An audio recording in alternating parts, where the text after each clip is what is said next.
Welcome everyone to the COMSOC video seminar. It's wonderful to see so many of you here.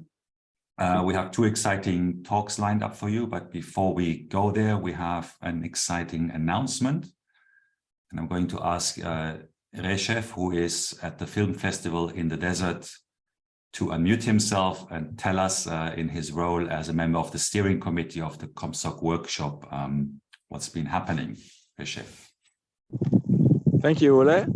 Hi, everyone. Well, I'm thrilled to announce that the COMSOC'23 is coming back to Israel, to the Israeli desert. So I thought you may get a glimpse of what it's going to look like. It will be hosted by Ben-Gurion University in Be'er Sheva, and the chairs are going to be Omer Lev and Marcus Pivato. And that's it. I'm going to hand it over to Omer, who may want to add a few details. Thank you very much. Thanks, Reshef. Omar. Hi, thanks. So as Reshef said, COMSOC 2023 will be coming to Beersheba, which is in the northern Negev desert in Israel. Very historical town, that appears in the Bible, but that is a true claim of many places in the country.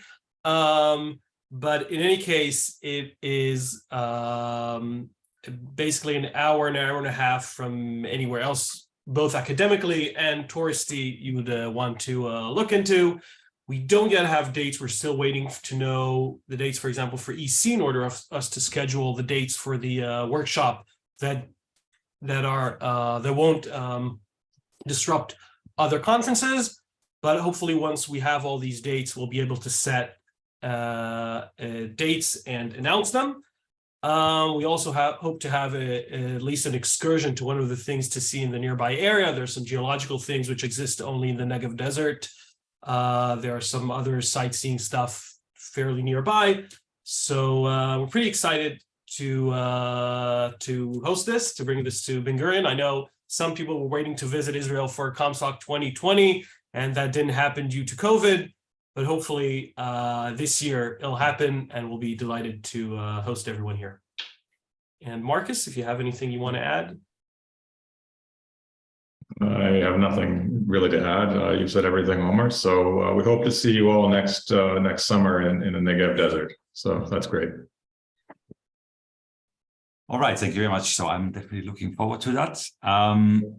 And then I think we should start with actually today's program. So Davide, you can already share your screen. So our first speaker is Davide Grossi from the University of Groningen. He's been working on a number of different topics in social choice theory. For example, he is a co-author of a book on judgment aggregation. He's been working on liquid democracy. I don't know whether this scary picture we just saw is going to be part of the talk. Today he's going to be talking about truth tracking through voting and other means. Sorry, I'm having... do you see it? I see lots of wonderful something things here, but none of them here. are your slides. Just a second. Let me see.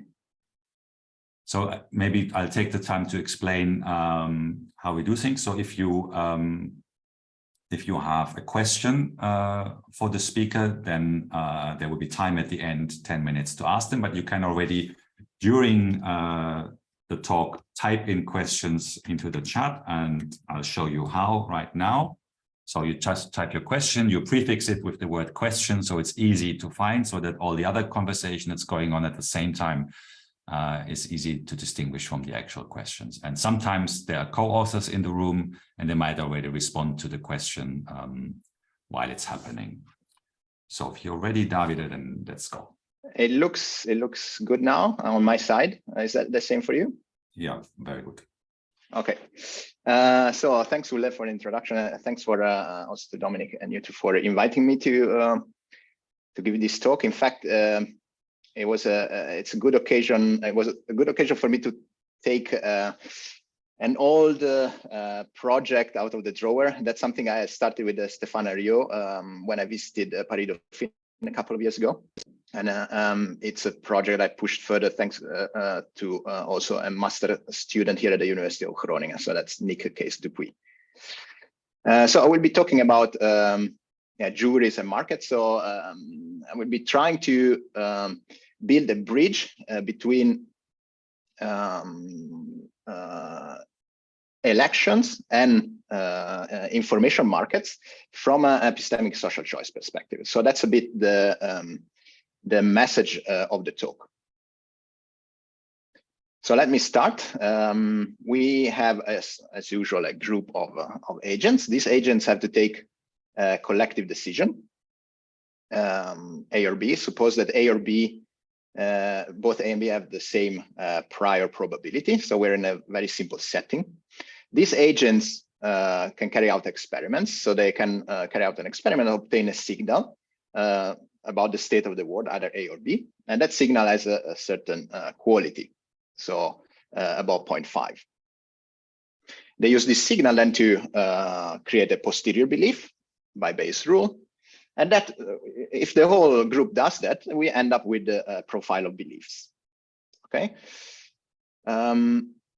These beliefs can be fed into a voting rule. So we can use these beliefs, binarize them into a ballot. So assuming that I have a belief that believe in A that is higher than 0.5, that's my stronger belief. So I will vote, say, for A.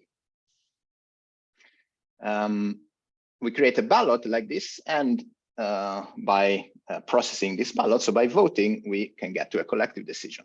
So that's the election or voting route to this. And of course, in this binary setting, we know a lot about it, right? With in terms of truth tracking in this specific setting, which is equivalent to maximum likelihood estimation. We know we have the Condorcet jury theorem and all the variants of the jury theorems that came after Condorcet work, including forms of majority that are weighted by the competence of the agent. So that's one route to reach a collective decision for this group of agents. Another route would be through a market. Now, suppose that now we have these beliefs. Agents have private individual beliefs, and they can now trade in a special type of securities that are called the Airiau securities. So in this case, we will have two securities. There will be a security A, which will pay 1 unit of wealth if A turns out to be the case, and a B security, which pays 1 unit of wealth if B turns out to be the case. So that's the information market perspective. You let agents trade in these securities. These securities will get a price. So that's a sort of wagering mechanism or a betting mechanism. And this price, here I have a snapshot from a prediction market. This is about a couple of days ago about the probability that the Senate remains in democratic hands. For instance, you can run this sort of information markets online, and it's done in in several projects, both academic and commercial. So the idea is that the price of this security will sort of aggregate the beliefs that are distributed in the population. Now, of course, if you have the price, you can again binarize it, say, okay, the security will trade with a higher price tells us that there is a stronger belief that A will be the case. So we can choose A. And these two routes to a collective decision is what we are trying to relate from an epistemic social choice point of view in this work. I have to say, by the way, that this is still ongoing work, and in fact, we don't have yet a paper, but it's good to know that the COMSOC is coming, so we'll try to push for that. So, okay, why do we do this? I think it is of conceptual interest to try to relate these two routes to collective decisions, but also they may be interesting because markets have some appealing properties. So suppose that we think now of implementing an election through a market mechanism. Markets tend to be more decentralized, so you're not so interested, you don't care so much about the agents that participate. and their identities. Truth, so the relaying of the truth to the mechanism is incentivized because agents have stakes in what they are betting on. And of course, this the investment strategy that an agent takes in such a market reveals more information than just say a binary ballot. And we'll see what precisely, how I mean this precisely. Okay, so at a high level, what are the messages of the talk? On the one hand, we have weighted we're studying types of weighted majority. So first we start with simple majority. Every agent have the same weight, say 1/n. Then we study a majority that is weighted by 2 QI minus 1, where QI is the competence or accuracy of agent I. So in this weighted majority, my vote will carry a higher weight if my accuracy is higher. And then we study also the sort of optimal weights, optimally weighted majority. So the majority where the weights of agents are proportional to the natural logarithm of the competence ratio. So QI over 1 minus QI. So this, and we know that there are a number of results about, in particular, this last weighting scheme, because in the end, it's nothing but a sort of a reformulation of Bayes' theorem in a collective setting. So it's a sort of perfect information aggregation in a majority context. On the side of the markets, then we look at different types of markets and the sort of equilibrium prices they create. In particular, we will relate simple majority to types of markets where the price is the median belief of the agents. The second type of weighted majorities will be related to a type of market where the equilibrium price is the average belief. And well, the more interesting market, the last one, will allow us to relate the perfect type of election to a type of market where the price is proportional to actually the full information posterior that one would get by aggregating all the individual signals that the agent obtained privately, albeit in a logarithmic scale, so not exactly proportional. And for each of these markets, so we study equilibrium prices and also the optimal betting strategy. Oh, sorry about this. Something was wrong with my, I'll get back to it.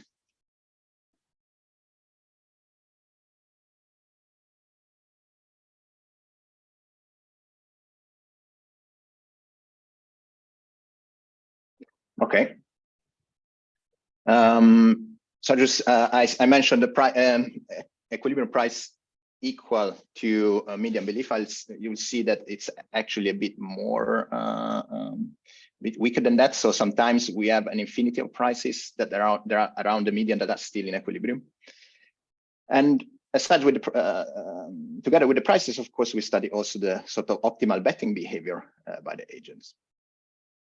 So this is at a high level, what we're trying to establish is an equivalence of behavior between different types of weighted majorities and the binarization of the equilibrium price of different types of markets.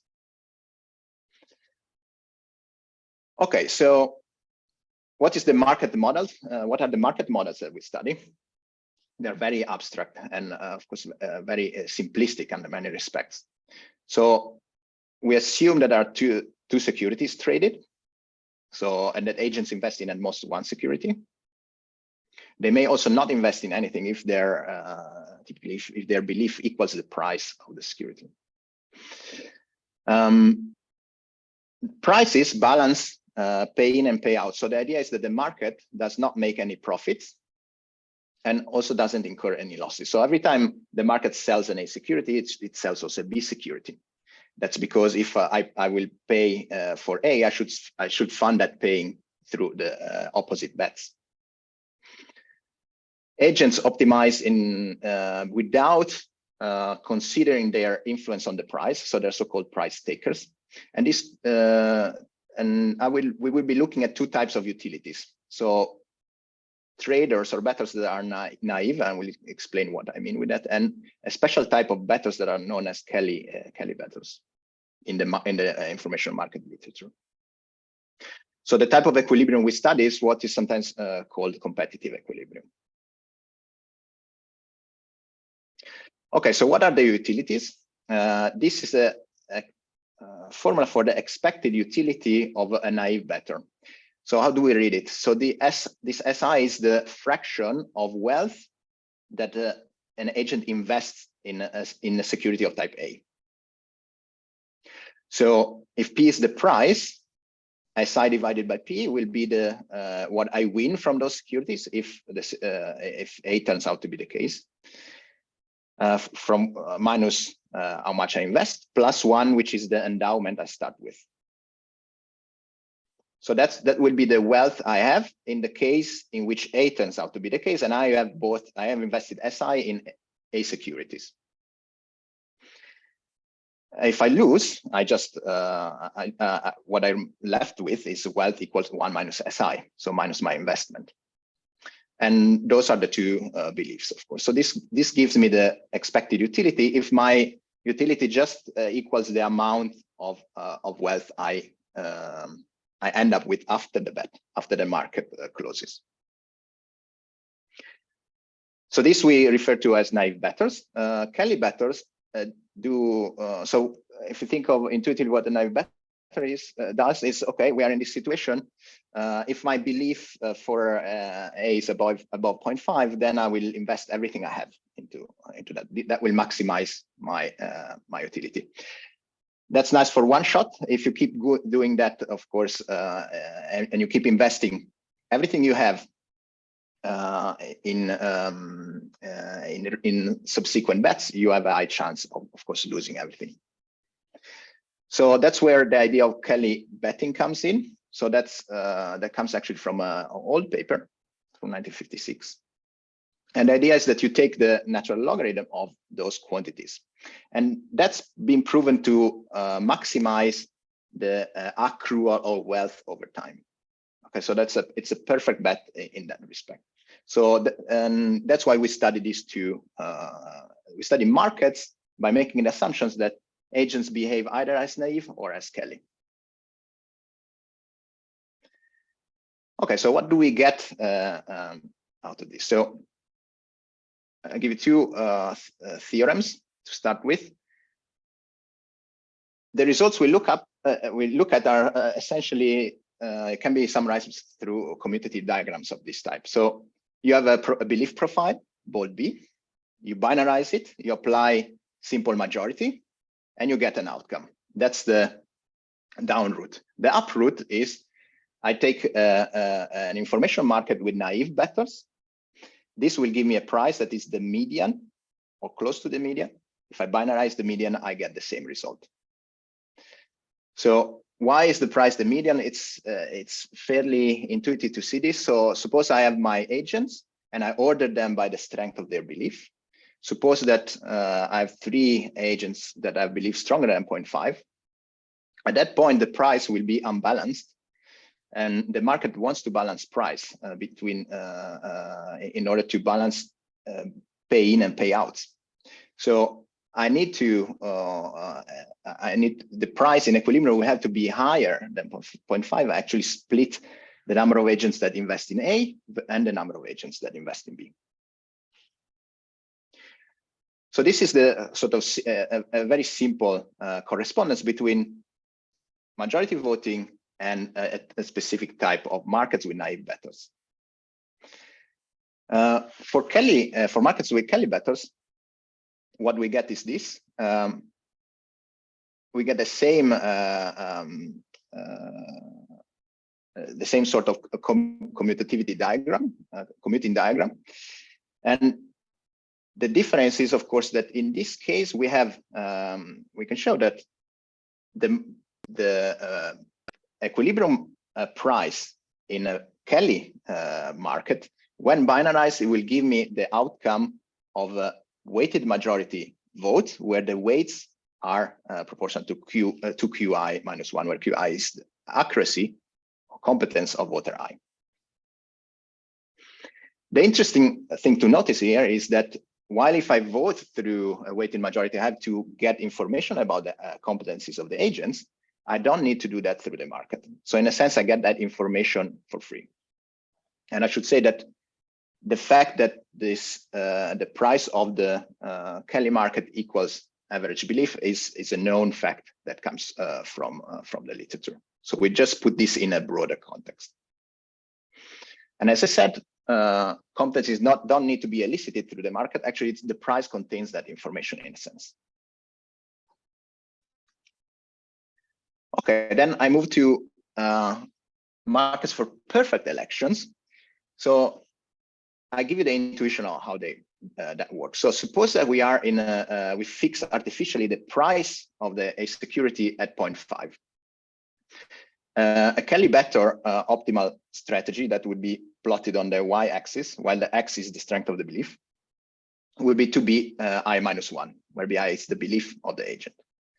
We want, but we would like that function to look more like the blue function plotted here. So how do we do that? So we take Kelly betting, and what we do is we sort of introduce a tax function. So the idea of this tax is that it's actually very unproportional tax or undistributive tax. I tax agents, the profit of agents with lower belief, and the idea is that to give more time to, so more influence to agents with higher beliefs and therefore also higher competence. So this tax scheme is parameterized by this K. The intuition of the K is that if K is 0, so I'm not taxing, I retrieve, as K approaches 0, I retrieve the original Kelly expected utility. But if K grows, I get this sort of behavior. So I manage to squeeze the optimization that the agents carries out onto the desired behavior they have, namely to have influence proportional to the logarithmic ratio of the belief. So by doing this, assuming that this K is getting large enough, so the larger is K, the better, I can asymptotically, as K gets to infinity, obtain a similar commutative diagram, where the price is actually behaving like the binarized price is behaving like the outcome of a weighted majority, where the weight is the perfect weight according to the jury theorem's results in the literature. Okay, so I'll wrap up now. Again, no competence needs to be elicited. So that's the advantage, say, if you wish, of thinking in terms of a market here. So conclusions. What's our contribution? We try to actually draw a correspondence between majority voting, weighted majority voting in an epistemic setting, and abstract information markets. So I say abstract because, of course, the model of the market we use is fairly abstract. There are, of course, many limitations to this approach and a lot of ongoing work. This model is single shot, but the interesting bit would be if the group were to be embedded into a repeated decision-making setting, where therefore also wealth would be accrued. So that means that our results may change, may have to change in that setting. And of course, there is also the interesting question about what happens in more combinatorial domains, where the decision is not just about A or B, but we may have several issues that have constraints that may be interconnected. Thank you very much. Thank you very much, Davide. I suggest that we unmute ourselves for a quick round of applause. Clap, clap, clap, clap, clap, clap, clap, clap. And then we have time for questions. There's one question in the chat from Bill, so other people can already think about what they want to ask. And Bill, you can unmute yourself. Yes, I've noticed that when I feel uncertainty, I also feel uncertainty about my confidence level. Have you considered the possibility that confidence levels are vague or represented by intervals rather than exact numbers? Yeah, this is an excellent point. So no, we did not consider that. And of course, that's, I mean, the model we take is highly stylized from that point of view. We have this agent that just carry out a Bernoulli trial, they get an outcome, and that's what they feed into the ballot. I have to say, however, that this is exactly how the jury theorems work, right? So we are trying, in a sense, we squeeze the idea of the market into the idea of an election, and that's what, in a sense, that's what we get. But I completely agree with you. I mean, a trader would work with confidence intervals most likely. So if there are more people who have questions, you can type in the question, or you can just type in, I have a question, or if you know where the button is to raise your hand, like Marcus, then you can do that. So Marcus, you're next. Okay. So on one of the early slides, when you were describing the model, you said that the traders only buy one of the two assets. Now, as far as I can see, that's true for the naive traders because they have basically linear utility functions. So their optimal portfolio is always an extreme portfolio. But I don't think that that's true for the Kelly traders. I mean, basically, Kelly traders are risk averse.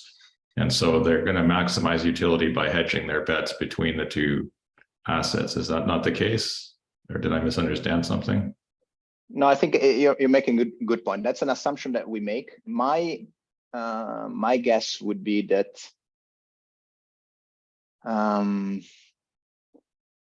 that if they don't invest in, so suppose they invest in A, they want to hedge by investing in B. But effectively, so it's the same thing as keeping some of your money in cash, because if you buy some of both assets, that's just the same as holding cash, right? It's a riskless, it's a riskless asset. So risk averse agents will do that, and since they have logarithmic utility, they're risk averse. Yeah. So that's a good point. I should think about it then. Whether, I mean, your point is maybe that assumption is ungranted in the sense that you're actually removing more optimal behavior for Kelly traders. Exactly. Yeah. All right. Thanks. Good point. Do we have more questions? While we're waiting, maybe no. Klaus, you're going next. Yeah. David, what about introducing incentives or strategic behavior into the voters? That would intuitively seem to make it a bit more intermediate between voting and market, and then can apply both to the question, what do you vote for and do you vote in the beginning? And then you have, it's an interesting thing, you have to think about pivotality. How is my confidence? Am I confident to override with my vote the market? And if I think the market has a better view, then I maybe rationally abstain, or at the margin, my incentive to vote may go the other way rather from my naive vote. Yeah, that's an excellent point. And in a sense, it relates also to Bill's earlier remark. Okay, so from a voting perspective, right? In a Condorcet setting here, we are assuming a full truthfulness. But of course, we know that there have been studies of the Condorcet jury theorem and the sort of incentive structure that may arise in there. So I think this is an excellent point. So yeah, I'll take it on board. I don't have specific ideas about that. Thanks. Okay. Thank you. We have time for another question. Maybe for myself. So, well, if I understood correctly, it was always between A and B, but then in the end, you started talking about the combinatorial domain. So maybe I'm not sure exactly whether you are doing this already, but what is something in between, just as a third option? Does this change everything completely, or is this something you can easily do with the same tools as you're doing now? Yeah, so what I was more thinking about was in terms of So there has been some work, for instance, on information markets on combinatorial domains, where you set up a market for A and for B, then there is a market also for C, but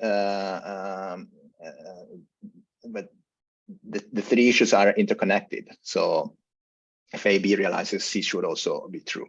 And that was the setting I was thinking about. So what happens in when you set up markets for binary choices that have interdependencies? Okay. Marcus. Yeah, so I mean, typically the way that these financial markets are modeled is you assume that you have Airiau securities for all possible states of nature, right? And then that kind of combinatorial problem doesn't arise because people just hold portfolios of the Airiau securities. So if I understand correctly what you're saying there, you're saying that you're assuming you do not have a complete market. In other words, you can't synthesize Airiau securities for all states. And so you're basically dealing with the problem of market incompleteness. And then the question is, how does the belief aggregation rule work in that context? That's basically the problem you're looking at.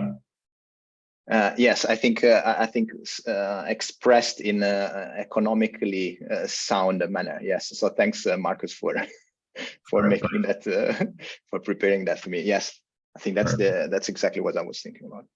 Great. Okay. Thanks. All right. Final chance. Anyone? If not, I'm gonna first pause the recording for us. So welcome back, everyone. Welcome to the second half. Our second speaker today is Manon Revel. Manon is a PhD student at MIT, and she was also affiliated with Harvard. She's been doing some interesting work on liquid democracy recently, and I guess we're gonna hear about that. So Manon, the floor is yours. Yes, thank you so much, Ulle. So I'm really excited to get to present some of our older and newer results, and also hopefully to talk a little bit about how we could apply liquid democracy in reality using the broader literature and the broader work that the entire community has been doing. And so I'd love to talk about both and maybe about even more about the second piece in the discussion. So both of the projects I'm going to talk about have been done in collaboration with multiple people: Adam Berinsky, Daniel Halpern, who's on the call, Joe Halpern, Alijat Babai, Elhanan Moussel, and Ariel Procaccia, who I think might be on the call as well. And so I've been at MIT for the past 3 years, starting my PhD in an institute called the Institute for Data Systems and Society, where the institute was born out of this idea of using applied math to solve pressing social issues. The one I've been really interested in / worried about, even more as a citizen than even as a scholar, has been the problems that we are currently facing with democracies. And to me, when I started reading and discovering the social choice literature, it's been fascinating how it had helped to address or understand or give insights on a lot of these problems related to democracy. In particular, the more recent piece by Marcus Brill on interactive democracy and how we can use some of this literature to try to address pressing issues has been very inspiring. The piece that I've been really interested in the past few years is the question of representation. And of course, this puzzle is to acknowledge that the problem is really complex and really interconnected, and that we can only look at one little piece at a time. And the one I've been fascinated by is this question of representation. And a lot of inputs can fit into the problems that we are facing with representation, but there are a few clear output measures that I find pretty, again, worrisome. The Gallup Institute has been running surveys for the past 50 years and find that the percentage of people that have a great deal to quite a lot of confidence in the US Congress and the US Supreme Court is at a historical low. And it's not just that it's at a historical low, is that in 2022, the percentage of people that have a great deal to quite a lot of confidence in the US Congress is 7%. 7% is a very, very tiny number. And the Congress, which is arguably one of the most important representative institutions in the US, is the one with the least trust currently. These measures are really US-centric, but we find similar pattern across the board, which is definitely something we want to try to address moving into more hopefully legitimate representative institutions. Now, there is also a lot of interesting, intriguing, and exciting things happening at the same time. Sorry, I'm remaining US-centric in this slide. On November 8th, the US were having their primaries, and some of the initiatives that the people had to vote on were about how we can change the ways through which we choose the representatives. In particular, for instance, here, I give the example of Nevada, where they had one of the questions on the ballot that was to change the ways through which representatives are chosen from the current primary system with a winner takes it all to something where you open up the set of possible candidates, where you have a nonpartisan primary from which the top 5 candidates of any party can emerge. And then you run a general election with these 5 candidates using ranked choice voting. And so the thing I found really interesting in this proposal is that it has this 2 distinguished layers. The first one where you want to change the ways for which votes are expressed and aggregated using ranked choice voting, but there is also the dimension of, can we change the ways through which we pre-select the set of candidates on which the voters have to decide. And so this speaks to a lot of different innovations that are happening that I'm trying to grapple around and understand. And of course, ranked choice voting is only one of many innovations that are on the topic of how we can change the election. Approval voting is another one. It was on the ballot in Seattle this year. And so on the one hand, we have a lot of thinking about how we can change the way we express preferences and aggregate the preferences. And we also have discussions about whether we should not open up the set of candidates, this 2 dimension that we saw in the Nevada campaign. And so here I give the example of Strategian, in which in particular Airiau has been having fascinating line of works where we want to be able to pull anyone from the citizenry to act as a representative. And something that I think of as somehow in the middle of both of these innovations is this idea of delegation, where, like in Strategian, you open up the set of possible candidates to the entire citizenry, but you still remain on this idea that I will actively choose who is the person that represents me. And in particular here, I'm talking about the case of transitive delegation. And the questions we've been really interested about is understand whether we have theoretical guarantees and empirical evidence that these transitive delegations can improve the voting outcome. So right now, I'm focusing on this very particular benchmark about the quality of the outcome. And I'm talking about, at this stage, transitive delegation and not liquid democracy, which is the term you might know this system under, because the full-blown proposal for liquid democracy goes with, of course, transitive delegation, but also instant recall and per-issue delegation. And here I'm really focused on this idea of transitive delegations, which works as follow. At the time of a vote, everyone decide whether they want to vote themselves or delegate. And the weight of every representative is equal to the number of people that they represent. In this first piece of the talk, I will be presenting some of our the older and more recent work that has been building on a line of work that was started by Ensign Kong, Simon McKenzie, and Airiau Procaccia on trying to understand whether we can whether there are situations where the delegation behaviors are such that liquid democracy performs well. This remains pretty vague. I'm going to go in a second in what I mean by this. But the previous line of work was pretty negative in that people showed that you can always create instances where even with quote unquote good delegation models, you end up with very undesirable concentration of power. And so where the liquid democracy system kind of breaks down. And so the approach that we are trying to take here is trying to understand how likely these scenarios are, to understand whether we have reasons to believe that with realistic delegation models and graph topologies, or understanding in which context liquid democracy actually is likely to perform well. To give a little bit more context, we're working with the epistemic modeling, where it's a truth tracking model where people vote on a binary issue. There exists a ground truth, a priori unknown, and every person's vote is just a Bernoulli parameterized by some expertise. And so we can construct different, here I have my little toy society with 3 agents, and we can look at the performance of different voting roles, such that here my enlightened dictatorship, where I only look at the performance of the best agents versus a majority voting. And we have this conceptually intriguing patterns where majority can be better than the best experts. That traces back to the Condorcet jury theorem that tells us that when the average expertise of a group is above a half, the probability that the majority is correct converges to 1. Of course, we have the reverse of that theorem, which is that when the average expertise is below a half, the probability that the majority is correct goes to 0.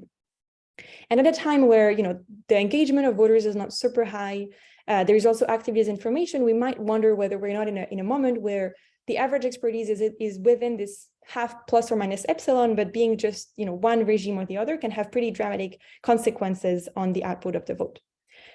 And so one of the ideas for liquid democracy is to try to let agents that might not be so sure about their vote to delegate their vote to people potentially more expert. And so one of the ideas would be to say that through transitive delegations, we could reduce the possibility to end up in this very undesirable collective decision making scenario where the probability that the collective decision is correct goes to 0. But so, of course, the first idea that just we take the group and we let people that are less competent just delegate upward in this very idealistic scenario where this actually happens like this would not even work because as long as still a lot of people delegate upwards, things go well, but we can end up in a very undesirable scenario where a few people concentrate power. And in particular, if we're back in the case of the toy example, where our best agent and knighted dictator ends up concentrating all of the power, we're in a situation where the liquid vote would perform worse than direct votes in many scenarios. And so what we were trying to understand is whether this is likely to occur and what are the conditions such that this is less or more likely to occur. And what we care about here in this work is, so we rely on 2 benchmarks that you might have heard under the names positive gain and do no harm, where we want to see whether basically liquid democracy is weakly better than direct democracy. What this means is that in the case where direct democracy works already well, we want liquid democracy to do, in a sense, no worse, so that liquid democracy converges. And we don't really care about the rate of convergence in this work. So in the case where direct democracy works well, we would like liquid democracy to also converge. And there is also the interesting case where the direct democracy vote converges to 0, and what we'd like to see whether we have scenarios where the probability that liquid democracy in this sense converges to 1. But so the very key problem here is to make sure that we have a right equilibrium between the average increase post-expertise and the concentration of power such that the liquid democracy random variable does converge. And very intuitively, what we find is that we can design sufficient requirements. We can prove that sufficient requirements for this to happen is that the maximum number of received delegations is sublinear. So this limits the concentration of power, and the average expertise increases post-delegation by a constant. And so what we want to understand here, we're not, none of this is prescriptive. We'd like to understand scenarios where the delegation behaviors are such that they lead to delegation graphs where no one has too much power and where we do have an increase from using liquid democracy. Just as a note, these are sufficient requirements. We can actually relax both of them. Happy to talk more about this in the questions. But at this point, you might be wondering, okay, we know what we want to achieve. We'd like to have delegation behavior such that we have these requirements, but we have a missing piece in the model, which is how do we actually model delegation behaviors? And so this is the second modeling layer. How do we model delegation behaviors? We do this through 2 functions, this Q and this phi, where Q is my probability of delegating, that here depends on my expertise, and phi is the weight that I put on my neighbors. So if I delegate, I look at my neighborhood and I sample one of my neighbors according to this weight function phi. Side note, but very important, we don't claim that these Q and phi model any motivated reasoning or cognitive process. The functions are meant to capture macro trends and kind of overall, laws of society. And in particular, people don't need to know their expertise or their neighbor's expertise. We're trying to understand whether there is, such an aggregate macro trend. And so to be sure, we have agents connected through a social network, we sample the expertise, and then we sample a delegation graph according to these functions Q and phi. And so this process results in a distribution over all possible delegation graphs, and we'd like to understand which Q and phi are such that, with high probability, the maximum weight is sublinear in these delegation graphs and the post-delegation expertise increases. And so our 3 main theorems come in the next slide. We identify classes of Q and phi's such that these requirements are met. The first one we call upward delegation, and we call it upward delegation because while everyone delegates with a constant probability that then does not depend on expertise, we delegate, someone delegates to a random more competent voters. So you pick one at random among the one that are more competent than you. Confidence-based is one where the probability of delegating decreases with expertise, but then when you delegate completely at random. And general continuous, where we delegate, again, with constant probability, but when I delegate more often to more competent voters. Note that if I'm a really high competent voters, it means that I'm very likely to delegate to someone less competent than me, but that is fine under this general continuous model, as long as I just put a higher weight on more competent voters. So at this point, you might be wondering, this is just a theory that tells us that if we have this macro trend that works as follows, then we are in a scenario where with high probability, liquid democracy will weakly outperform direct democracy, but what are the empirical evidence? To answer these questions, we've been running liquid democracy experiments, and some of you, I think, participated in these experiments where, so we are tracking the performance of the group to find the truth. So we have a few of these tasks, and agents have to decide on whether they want to vote for a given task or delegate for this task. And so here, for instance, the agent decides to vote. And so the delegation happens at the level of a task, and then you enter the question answering section. And if we go to the next task, here the voter decides to delegate, and they can choose one delegate from a pre-filled list. Something that is really important here is that once you've seen all of the tasks and you decided whether you want to vote or delegate for all of the tasks, I actually asked every voter to answer to all of the questions that they delegated, so that we could reconstruct the counterfactual, the direct word where everyone does vote. And so we can reconstruct these delegation graphs where for every single task, we have the average, the proportion of good answers for this given task, the number of good answers given for a task, both from the people that, of course, did not delegate, but also from those who delegated, because we forced them to actually answer all of the questions after the delegation survey. So we have instances where liquid democracy works well here at the local level, where this somehow expert was trusted by many people and in turn trusted a 100% expert, or instances where it doesn't work so well, where the top expert delegates to someone who's not an expert. But at the aggregate level, we have these interesting patterns where the probability that the performance of liquid democracy seems to be consistently above the performance of direct democracy across tasks and across experiments. For some of you that might have seen these results before, this is for a new batch of experiments. So it's 6 new experiments with more questions. And we currently have significant results. So this improvement is significant. Overall, the improvement is by 4%, which is not it's not a large number, I feel, but okay, that's the improvement we find, and it goes up to 12% for specific tasks. But to me, what is even more interesting is that we can reconstruct the Q and the phi's with these experiments. So for the Q, we can simply look at the people that have a given expertise and see how often they delegate to reconstruct the probability of delegating as a function of your expertise, and we see this decreasing trend as we would have liked to find, as we said, it would be desirable in our theory. And we can also reconstruct our phi's. And so here, if I fix the expertise of the agent that delegates, I can look at the people to whom they delegate, and I can reconstruct my weights. And here what we see is that, for instance, this person with expertise, well, not this person, the type 20% expertise tends to delegate with higher probability to more competent voters. And so here in particular, the probability to delegate to someone with 20% expertise is 0%, 40%, 0%. And then we have, I think it's 25, 28, 47, I think. But so, we have this interesting increasing pattern that is consistent across all of the expertise. And this matches our continuous general model, where we have the voters put a higher weight on voters with higher expertise.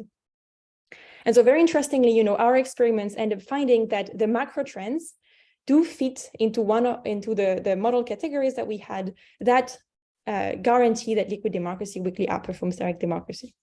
And also interestingly, voters, they don't really know what is their PI. In fact, they delegate at the level of a task, not at the level of a question. So they don't even see the questions before they actually make the delegation choice. So overall, we have this very interesting, duality between a theory and experiments that finds that we can indeed, in some context, displace the concept of collective intelligence from knowing enough about a topic to knowing who knows about this topic. Of course, we're really talking about very specific contexts here. Both the experiments and the theory rely on having very well-connected networks.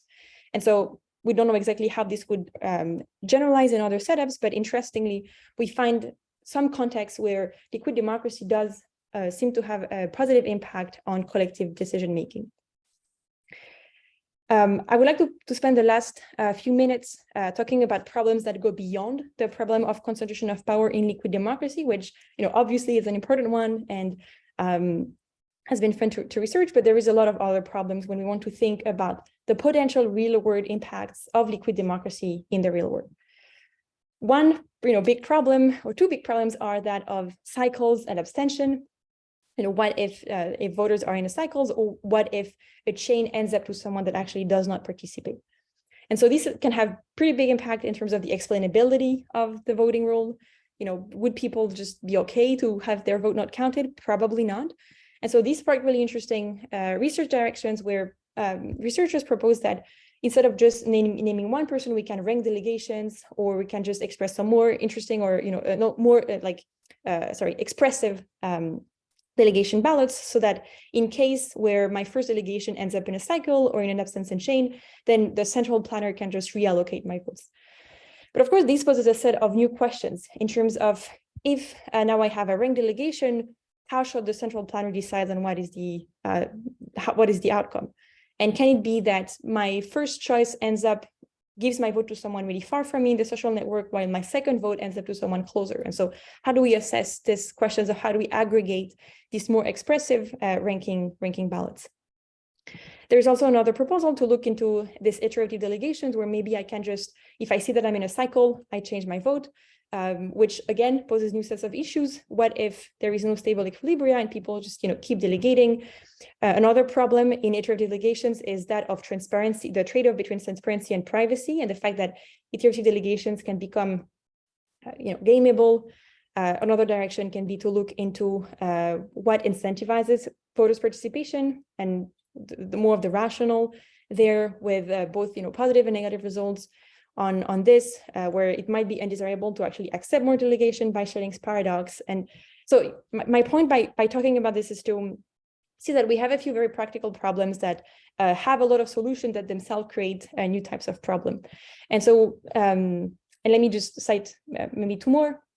The problem of issue consistency. When we vote on multiple issues, then how do we make sure that the voting ballots are actually consistent? And another direction with fractional delegations, where people could just not delegate a whole vote, but just fraction of their vote, which can also have very interesting implications for truth tracking, concentration of power. But again, my point here was that there is a lot of this super exciting research directions that are happening that tells us that depending on what we're trying to achieve and what is the context in which we're trying to apply liquid democracy, we might have to make different type of decisions, and we might have to make some trade-offs. And something I've been super passionate about in the past month, and I'd love to hear also your thoughts about this, trying to understand what is required in each context. If we think about innovative democratic innovations, if we talk about changing decision in corporate governance, or using liquid democracy in prediction markets, we have very different types of contexts. And in some contexts, cycles might be okay. We might ignore people. In some others, we can't. And so trying to understand in which context we can start deploying some type of liquid democracy with awareness of current trade-offs and guarantees is something I've found very exciting, because I feel that we are at a point where we might have more and more of these experiments, and if liquid democracy proves to be useful, even deployment in the real world. Thank you very much. Thank you very much. Let's unmute ourselves for a round of applause.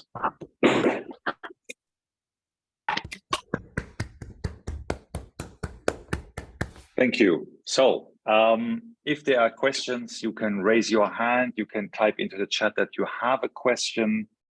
Let me start with Davide, who has already typed out something that I guess could have a question mark at the end. Indeed, thanks, Ulle. Yes, thanks, Manon. So my question was about, okay, now it's very nice that through the experiment, and now you managed to validate actually some of those delegation models. That's fantastic. So a question then would be whether you can use that information also to, for instance, understand how problematic could possibly be actually, for instance, the issue of concentration of voting power or the issue of cycles, because in principle with those stochastic models you may be able to get some guarantees at that point. Yep. And so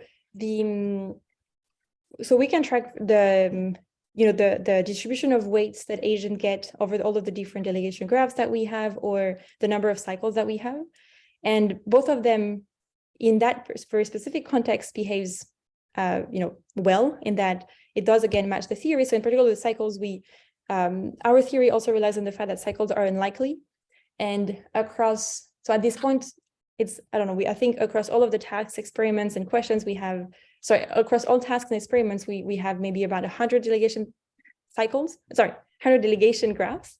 And I think that we saw something between, I don't remember if it's 4 or 6, two cycles. So situation where I delegate to you and you delegate back to me.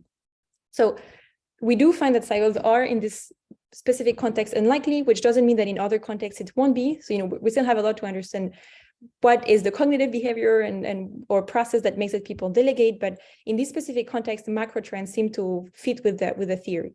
Doesn't mean also that we just should not care about cycles, because we might be in a situation where we really want people to, know that they're in a cycle, but at least on that front, things look well. And for the concentration of power, you also have this exponential decay. If you look at the histogram of people with a given weight, the weight decreases really, really quickly. And you have delegation graphs where you have instances for specific tasks where, I don't remember what is the maximum percentage, but it does happen that you have power that concentrates, but it's, again, this pretty unlikely behavior where in general you have power that is fairly well distributed. Thanks. Marcus. Yeah, so this is a really interesting project. I have a question about I guess you have this decomposition of people's delegation behavior into a Q part and a phi part, right?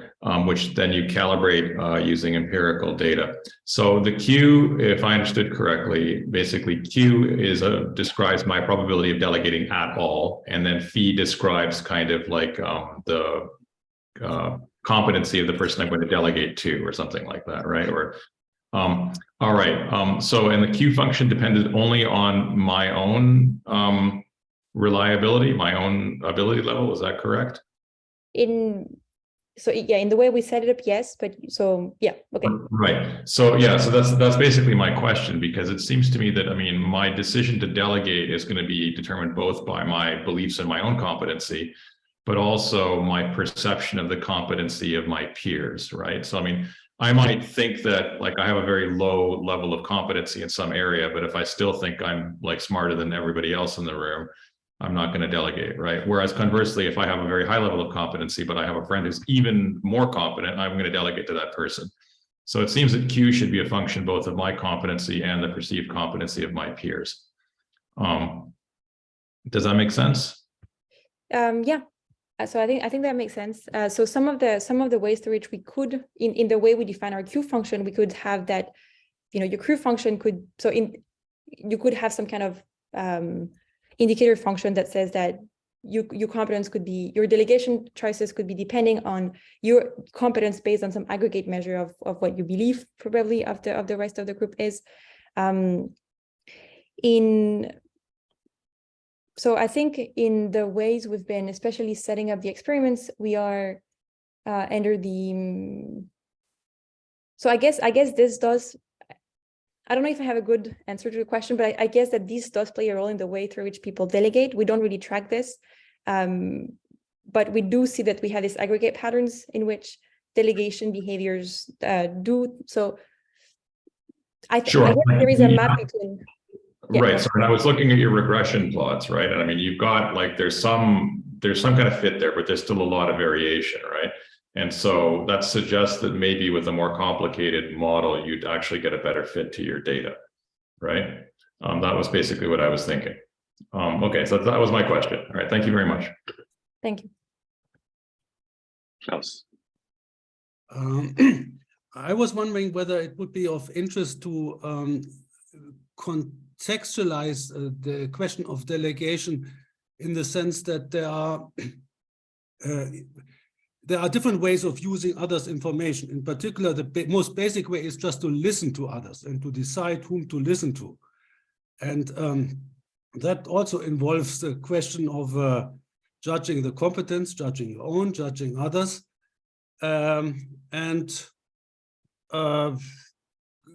Plus, if that happens, I mean, it depends on, then the question is also, why do you need to delegate if you think you have listened well to the information that surrounds you?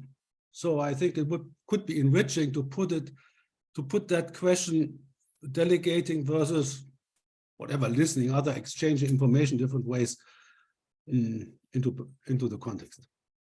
Yeah, I think that's a super interesting point. And I've been thinking about this in kind of two different threads. So I feel that one thing that people could explore, that we could explore, would be to understand whether this liquid democracy modeling is not just about modeling how we could vote, but could actually model the way we receive information. So could you understand some voting patterns by just saying, actually, I'm copying the signal that I heard on TV, or I'm copying some signals. And so instead of having a delegating direction, it could just be this idea of like you actually vote. You copy the signal that you've been hearing.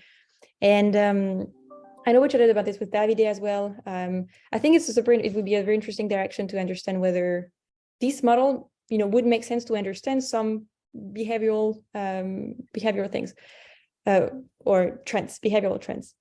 On the other thread, I've been talking with a prediction market recently who's been interested in using liquid democracy in their prediction market. And so there you also have this question, because players can see each other, and you might be wondering whether you do have an incentive to, instead of delegating your vote to someone else, to actually just see what they voted and then copy what they actually voted, which in effect is like liquid democracy happening, but we don't know about it because it introduces correlation that we don't know about. And so in this specific setup, the ways we've been thinking about this is in terms of what are the types of incentives that we give for people to delegate versus voting.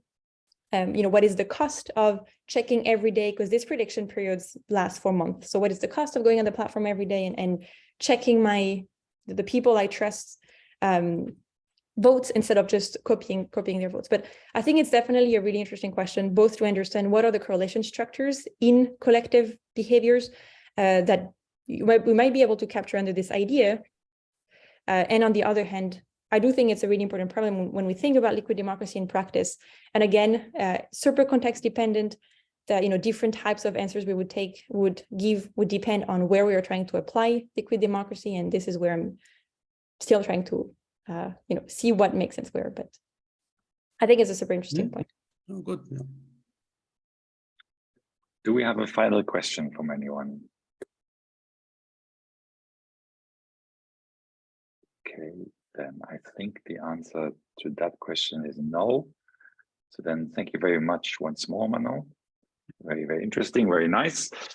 Then I would like to announce the next seminar. We don't know exactly yet.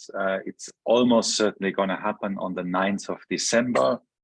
And we probably will be able to put the speakers on the website in a few days. Actually, I already put them this morning accidentally, but one of them was not confirmed, so I had to remove it again.